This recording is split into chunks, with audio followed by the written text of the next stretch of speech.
Heto na po, nako, kikiligin na naman ngayon ang mga Kafden supporters. Dahil balitang-balita po na sila na raw ayaw lang daw umamin. Hindi rin po maganda sa inyong panlasa ang mga nakikita natin, napapanood at nababalitaan na pambabastos ng ilang mga kababayan natin sa puntod ng namayapang si Rico yan.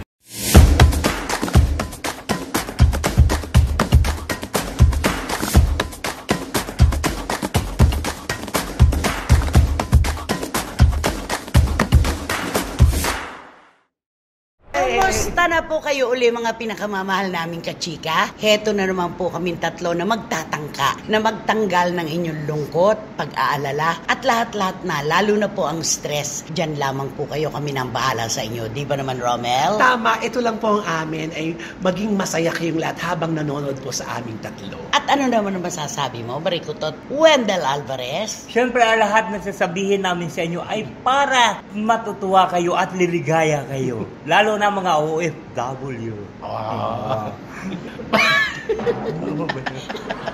Sabi niya, tama ba yun? Ba't ba wala kang kumpiyansa? Dapat meron kang confidence. Di ba? Pakiulit mo. Sabi niya, eto na. Dali, take 2. Naku, ang lahat ng sasabihin namin para yan sa inyo at para sa inyong kaligayahan, lalo na ang mga OFW. Okay na yun. Doon pa nga lang hahalak-hak na sila. Basta happy. Basta sincero. Basta matanggal natin ang stress nila. Kaya naman po mga kachika, sama-sama po tayo dito lamang sa ating Showbiz Now! Heto na po, nako, kikiligin na naman ngayon ang mga Kafden supporters. Dahil balitang-balita po na sila na raw ayaw lang daw umamin. Actually, ang dami-dami na nagsasabi. Oo, yun ang kumakalat talaga, lutang na lutang. Magkarelasyon na raw po sina Alden Richards at Catherine Bernardo, kaya lang hindi pa po sila umaamin. Ayun na. Ano ba yun? Kasi saan ba nanggaling yun? Kasi marami na sila napapakinig at marami na nakakakita sa kanila na magkasama sila pero hindi na ilalabas sa mga ano. Oo, kasi nga ang kwentuhan, kapag wala si Alden, sigurado wala din si Catherine. Kapag nagpunta si Catherine, sigurado nandun si Alden. At ano yung chika, yung Ito na nga, pinakahuli? yung performance na sexy niya, andun daw si Alden. Sa backstage? Oo, punay. At hindi lang nagpa-picture kasi napag-alaman nila kasi yung picture ni Alden na umatin sa ng pulang araw, yung kasama niya doon na nakasombrero, yun din yung picture na kasama ni Catherine. So, nandoon silang dalawa, Yes. yung kasama ni Alden ang nagpa-picture kay Catherine. Baka naman sumolo lang yun. Nauna, hindi. Eto pa, meron pang pinapakita na yung tumatago sa salamin, nandun si Alden, nahagip ng camera nung nagpa-picture sila. Ay, Oo. talagang meron na itong silensyo lang ito, tahimik lang. At least maganda na rin yan, ganyan, tahimik lang. Hayaan nating mahinog muna bago nalay. Pero alam mo, mas maganda yung ganyan. Oo. Mas maganda yung ganyan, yung hindi sila nagsasalita, walang ikinukwento. Para kung ano man ang mangyari, wala din silang babawiin. Tama. Pero ang pinakamahalaga, matutuwa talaga, ay ipagpipista po ito ng mga Kafden supporters. Dahil matagal na po nilang hinihintay ito. Wala pa yung, Hello Love Again na yan. Sila na talaga yung pinagpapareha. Correct. At saka nakakakilig talaga. Siguro, abangan po natin sa mga araw-araw kasi updated ang mga content. May mga Sinusundan. kaganapan na pagbabago, ganyan, ganito nang nangyari. At saka sa isang okasyon, kapag wala si Catherine, surely kanila wala rin si Alden. Pero kapag nandun si Catherine, andun din si Alden, di ba? At saka meron pa si Robby Domingo, di ba siya ang host nung gabing yun? Sinabi niya, Sa Century. Oo, sabi niya, yung sa backstage, gumanyan si Catherine, ginahinawakan niya na, yun na yun. That means nagbabantay. Totoo. Nagbabantay si Alden sa backstage. Oo. Ihatid lang naman siguro.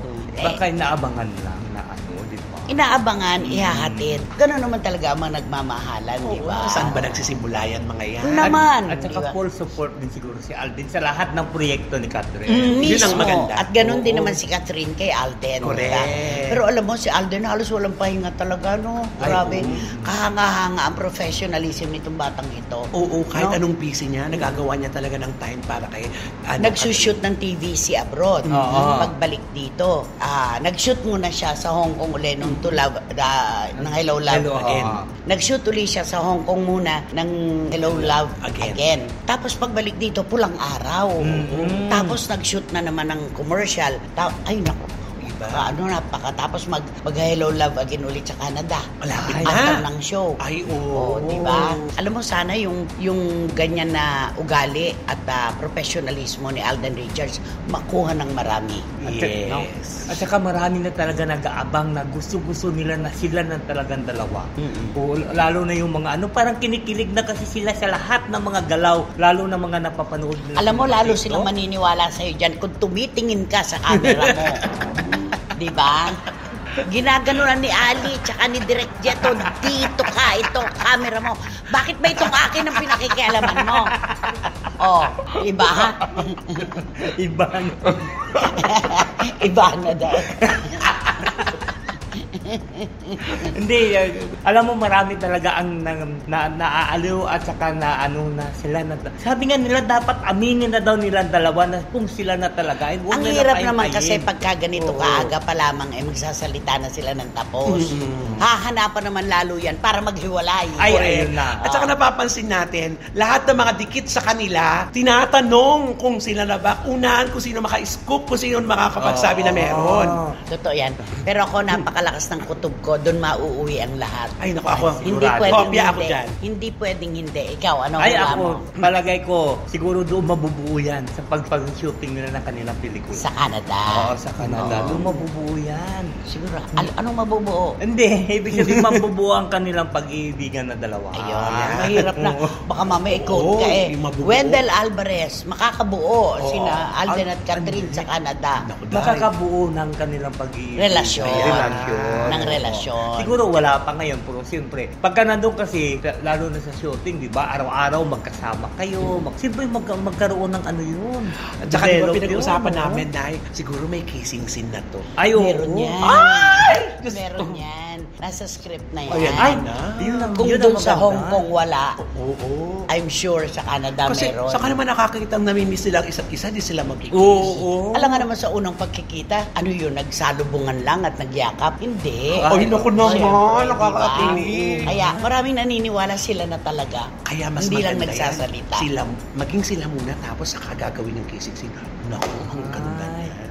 Ayaw mo ba nung bago maging sila, Oo. gawin na yung kissing scene? Kasi iba kasi pakiramdam na ginawa niyo yun na wala pa kayong relasyon na pero ginawa niyo yun na may relasyon na. Eh kung ang sa palagay nung dalawa meron na. Oh, di ba? Ay, naku, Maganda. ano ba yan? Ay, naku, kantahan mo. Tuloy yan. Ang Captain. Ay, simple kakantahan ko sila na love me without all your heart. Ay, Anong love me without... Walang ganon.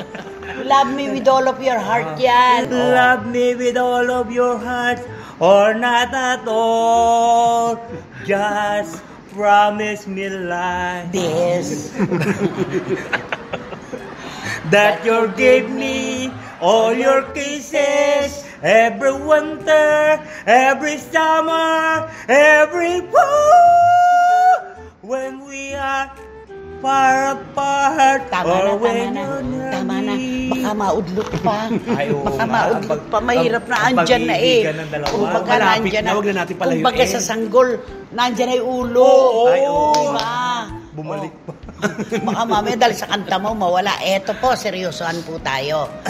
Sigurado po kaming tatlo at maging kayo, hindi rin po maganda sa inyong panlasa ang mga nakikita natin, napapanood at nababalitaan na pambabastos ng ilang mga kababayan natin sa puntod ng namayapang si Rico yan. Tama? Oo. Ginawa nila lang tourist spot. Oh, best tourist spot in the Philippines nakalagay pa doon sa kanila. Isipin mo naman yun. Yun ang sinasabi nila. Alam mo, mga tao talaga, porkit maingay ang pangalan, wala nang hindi nang tao makapagsalita kung anong ginagawa nila sa puntod. At saka isipin mo, March 29, 2002, nang pumanaw si Rico yan. 22 taon na ang nakalilipas. Gagawin mo pa bang ganyan?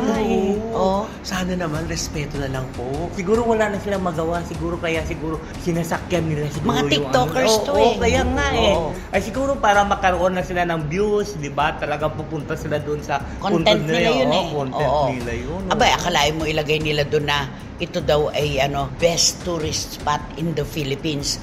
Pagkatapos meron yung hinahaplos-haplos yung puntod, meron yung hinahalikan, meron yung niyayakap. Diba? Alam niyo po, yun nga lundagan natin at tapakan ang puntod.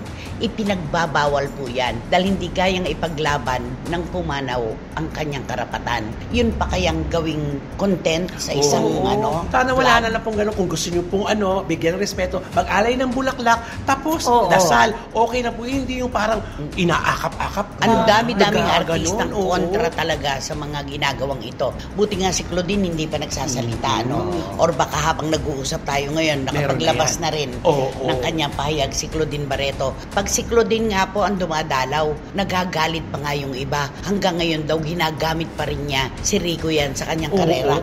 How much more? Ang mga taong hindi naman kaano-ano ng pumanaw na eto at ginagamit talaga siya ng literal sa pamamagitan ng kung ano-anong ginagawa sa puntod niya. Correct. Napakahalay. Para meron lang sila ma-upload. Yung akap-akapin, higa-higaan, mga ganun-ganun. At saka alam mo, nakapagtataka lang ako, bakit naman sa dami-dami, hindi naman sa sa dami-dami mga sikat na mga artista na namayapa na, bakit man si Rico yan talaga ang ginamit Eto, ang nila? tanong, di ba, Manila Memorial Park yan. Paano at bakit po nakapapasok ang mga tagahangang ito para babuyin yung puntod ni Rico yan? Wala bang roving guards doon? Hindi po sapat na basta papasukin nyo lang dahil po pwede silang magpanggap na meron silang kamag-anak o kadugo na nakalibing din sa Manila Memorial Park, diba? Pero dapat po natutuntun nyo yan, na tutugay-gayan ninyo. Kasi hindi tama. Umanaw na po ng mahigit na 2 dekada si Rico yan. Pero hanggang ngayon hindi pa rin pinatatahimik ng ibang tao ang kanyang kaluluwa. Mali. Magbigay respeto naman tayo sa isang pumanaw. Grabe, para may content lang. Diba? Talaga kasi kagat na kagat din kasi. Kinakagat talaga ng mga viewers yung content. Pero mali Yun talagang maling-mali. Walang respeto. Diba? Kausapin mo ang mga TikTokers na to. To all the TikTokers. Wag mo na Englishin, Tagalogin mo na. Sa lahat ng mga TikTokers, wag niyo naman gamitin ang puntod ni Rico yan. Marami naman mga artista na mga namatay. Doon naman kayo pumunta. Hindi lang puro tinuruan niya pa. Binigyan niya ng choice. Maling-mali. Binigyan niya ng choice. Alam mo, Wendell, maling-mali naman. Ipinagkatiwala namin ni Romel sa'yo ang pakikipag-usap sa mga TikTokers. Maling-mali. Kahit sino, kahit hindi pa artista, kahit sino pang pumanaw, hindi dapat na gawing content o laruan. Yan, paglaruan. Diba? Binigyan mo ng Pakiulit choices, mo. Day. Bakit itataboy mo sa ibang mga pumanaw na artista? Hindi sa mga TikTokers, huwag niyo naman gamitin yung puntod ni Rico yan para magkaroon lang kayo ng views. Irespeto niyo naman yung tao at lalong na irespeto niyo ang pamilya ni Rico yan. Yung lahat ng kanyang mga iniwan. At saka, alam niyo, siguro hindi pa nga nagsalita yung pamilya ni Rico yan. Siguro lalo na magagalit si Enjo yan. At baka ipagbawal kayo doon sa pagpunta. Halimbawa, Wendell, naabutan mo, naggagano, anong gusto mong sabihin? Yung totoong reaction mo, yung mga nagtitiktok na kung ano-ano gina, anong gusto mong sabihin? Siyempre sasabihin ko, huwag naman kayo yung dyan. yung salita, ganyan kang lumanay. Ganyan lang. Huwag naman kayo dyan. Siyempre sa una, siyempre gano'n, di ba? So pagka mag-react sila, ano ba kayo? Mga bastos kayo. Ayan. Di ba? Siyempre sabihin, uy, wag naman yung dyan, wag nyo naman sayaw-sayawan dyan yung ni Rico yan, yung puntod ni Rico yan. Hinahalik-halikan, hinihimas-himas. Siyempre kung mag-react sila, sabihin na, uy, anong pakialam mo? Di ba gano'n naman talaga yung mga ang dami nilang katwiran. Marunong sila maghanap ng ikakatwiran mo pag sinabi, ano ba pakialam mo? Ano pakialam mo? Hoy, may pakialam ako. Kasi ito, public ito na libingan ito. Kaya dapat, irespeto nyo ang puntod at irespeto nyo rin. Public nga. Dapat private. Kasi pag private o public cemetery, hindi dapat gawing laruan ang mga puntod na ito. Ayun. Ganon. Kaya dapat Alam mo, siguro. palagay ko, isang araw siya magpaplano na pumunta ron. Binigyan mo ng choice. Sabi po ni Wendell Alvarez, sa iba naman Dito daw. naman daw po kami. Oh, di ba? Pero hindi, maling-mali. Oh, mali talaga. yun, mali. Ay, walang kakawalan ng respeto po yan. Lalo na yung pumanaw. Ay, Diyos ko naman. Pagpahingahin na po natin ang kaluluwa ni Rico yan. 22 taon. Grabe. Oo. Tapos ganito pa gagawin. Kung alam mo tama yung sabi mo, dapat yung mga gwardiya doon, sila dapat ang may Alisto karapatan. dapat. Oo. Oo. Babantayan nila yun. Katulad na, pag may nakita siya. Kasi dapat every 30 So, hours dapat, yan. Wendell, 30 minutes. Hindi, every 30 Alam mo, minutes. kung ano-ano na yung pinagsasasabi mo. Hindi, dapat every 30 minutes Ay, may one day robing class yun. Wendell, kausapin mo yung mga gwardya. Yan. Ayan. Pakiusapan mo ang mga gwardya ng Manila Memorial Ay, Park. sa mga gwardiya dyan sa Manila Memorial Park, bantay-bantayan nyo naman yung mga taong pumapasok dyan. Hindi naman ibig sabihin na sundan nyo sila kung anong ginagawa nila. Kung ibig sabihin, total siguro nagro-robbing naman kayo every 30 minutes o every 15 minutes. Siguro pag may kita kayo na hindi naman maganda ang ginagawa dun, sita-sitain nyo naman sila. Tama.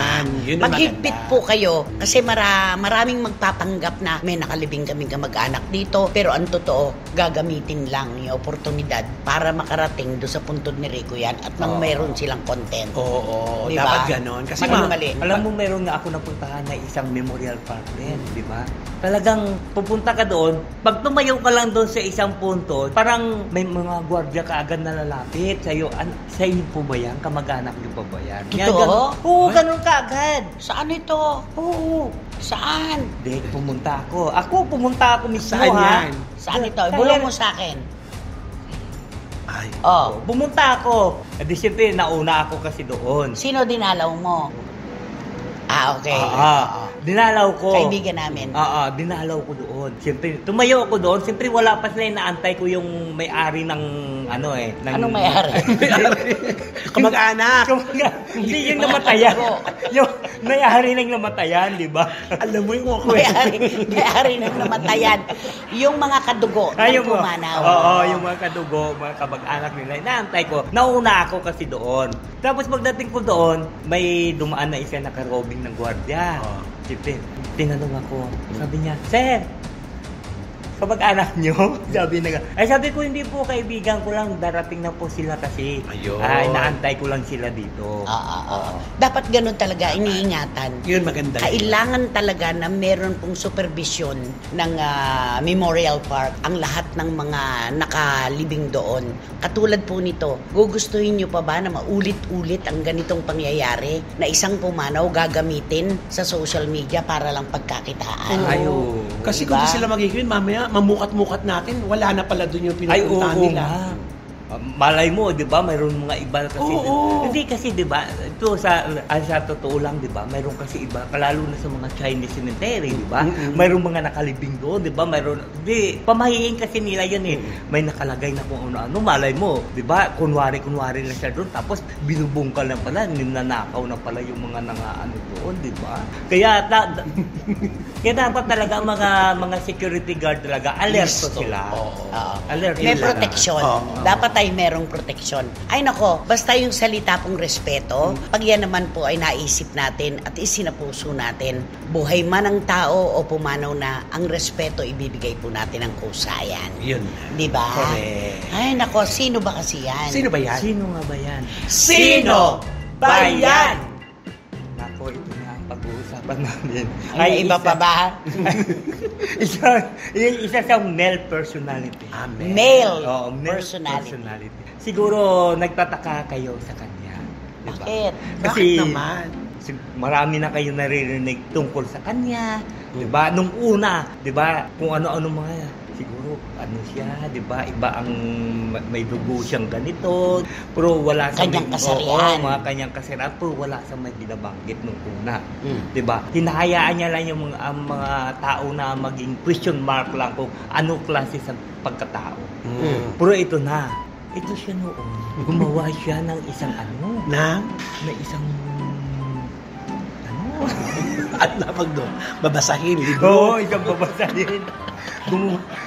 Bigay na. Iisa lang naman ang gumawa ng libro.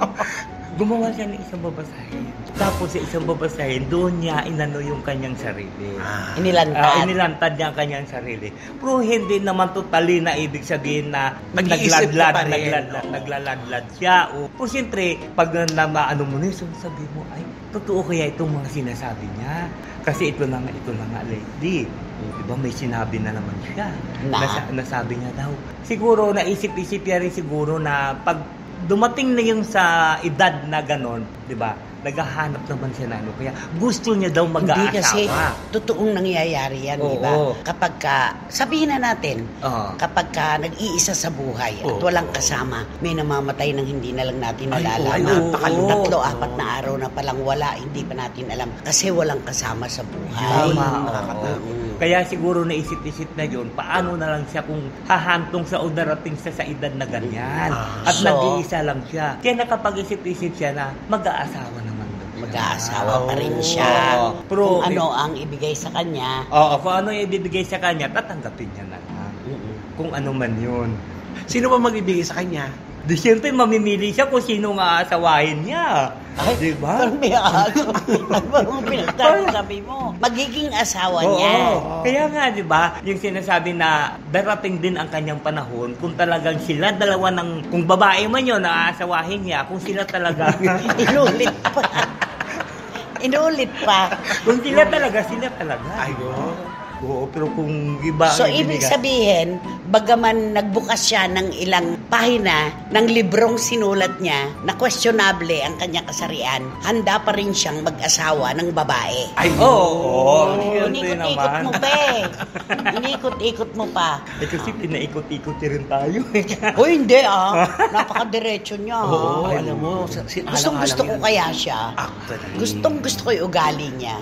Super totoo to sa sarili niya. Wala mabait. At saka wala siya mapagmahal sa dati, magulang, sa sa career pamilya. Oo. Dead ma siya. Nakasama ko na matagal dito oo. sa abroad. Oo, napakabait. Maganda ang kanyang puso. Di ba? Mark my word. Ay, oo naman. Diba? Talagang mark my word.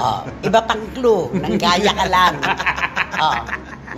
Ay, siyempre yung kanyang yung kanyang apelyido, sikat din po eh. Oo.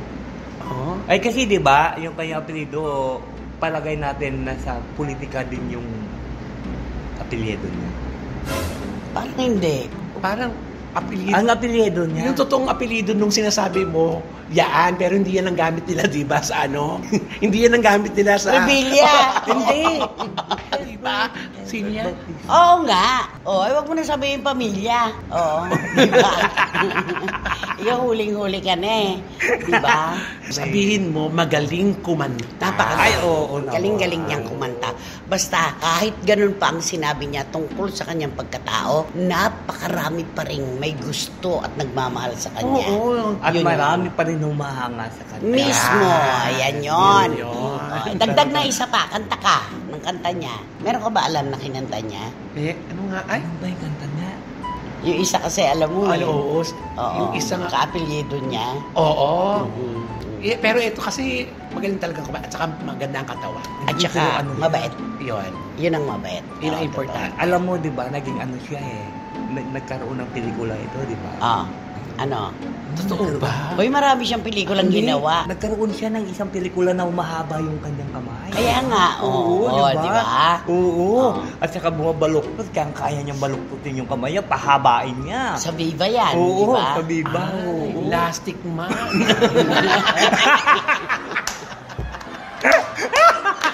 Ay, nako, talaga rin naman. Ano ba ang dapat gawin? Ito na nga po, mag-subscribe na po kayo, mag-like, mag-share. At syempre, pakisama na rin po yung Romel Chica Vlogs ko. Marami pong salamat sa inyo. Ayan. At syempre, Wendell. Wala kayong dapat gawin, kundi hit nyo lang yung bell para magkaroon kayo ng notification, makatanggap kayo ng mga bagong upload na videos ng SNN. At syempre, ano ba At syempre, samahan niyo ako sa pagsabi na please, don't skip at supportahan niyo naman ang aming Showbiz Now na official. Ito yung aming TikTok. Ayan. At sa muli, mga kachika, mula po sa aming tatlo, maraming salamat po sa hindi nyo pagbitiw, sa hindi nyo paglayo sa amin, sa patuloy nyo pong suporta, tiwala at pagmamahal. Romel, thank you. Thank you po. Thank you, Wendell. Thank you.